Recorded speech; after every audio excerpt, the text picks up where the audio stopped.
Ulit siya. Ang siling pangarap. Kung gipangarap na Kasi nangyayon anak. Mondoy, nurse, og TikTok, og Kasi TikTok.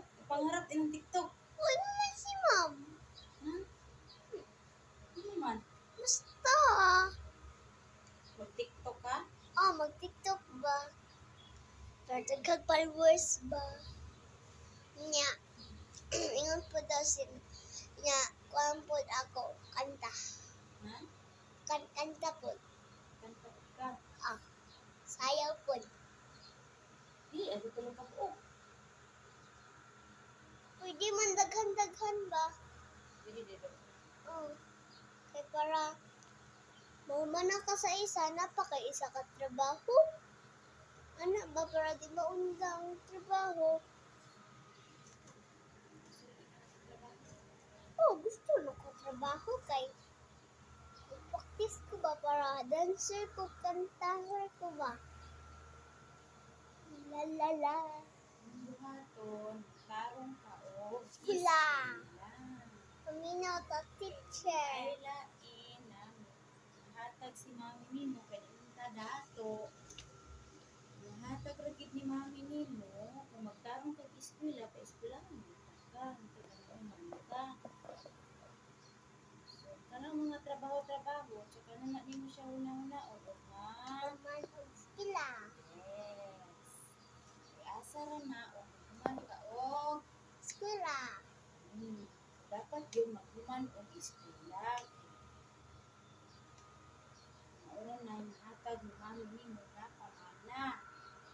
Eskwelahon ka.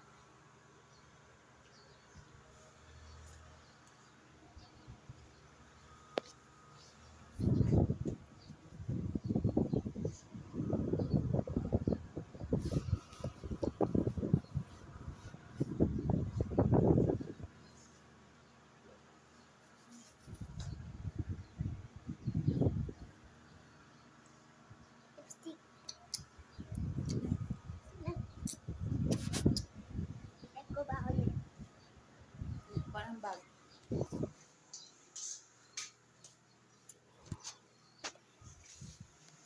Nag-parenting ko guys. Kay every morning ginasya ko siya ginabuhat sa akong anak kada. Ayaw ko sayang buhok, magsudlay ko. Nag-advise gito sa iya na always gina maghuman og eskwela. Doon na. Apa? Okay. Hindi na pagkuha na rin kay o pamabot si mama. Ito sa akong bulsa bitaw ko no.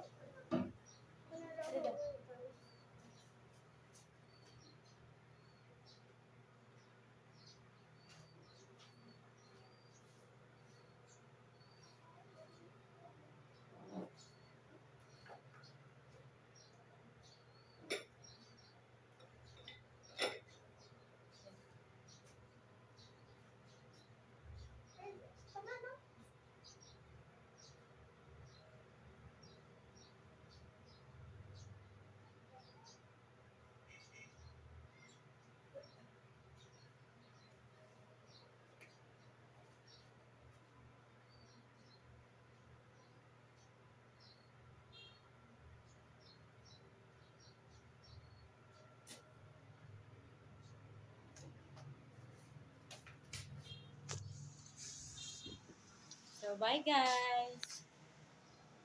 Bye. Bye-bye. Don't forget to like and share our videos. So, gani dapat ang mga bata magtarong og. Skula. Very good.